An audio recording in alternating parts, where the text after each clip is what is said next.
Michelle Giannato, Vice President Patient Advocate for Brewery Syndrome Advocacy. I was recently on the phone, video call with someone in Canada, and they had explained to me during the call that at the same time every night they don't feel well and they can't link it to symptoms from the fermentation or brewery. And I said, okay, well, explain to me, what you feel, what you're going through.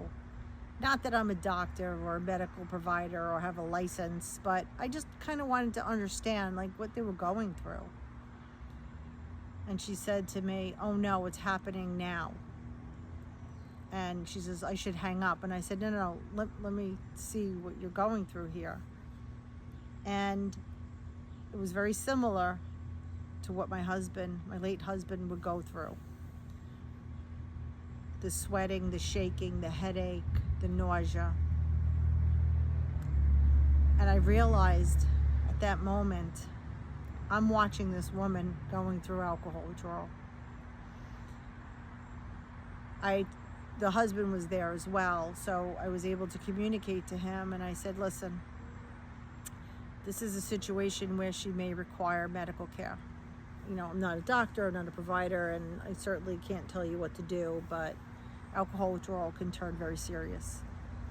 People with brewery syndrome, when they move to a no-carb diet to stop the fermentation, their brain, their body is addicted to the alcohol, and they go through withdrawal, because think of it as the same of someone who consumes alcohol. Their body is now looking for that alcohol. My late husband went through this, and during his hospitalizations, I stopped counting after 40 because I just got exhausted. He went through alcohol withdrawal a number of times, and some of it was a seizure, vomiting.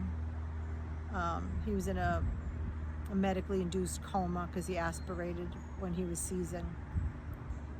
And it's a very painful, scary thing, especially from a caretaker, to go through and to witness and watch, and being so helpless because you really can't do much for the person other than calling a professional.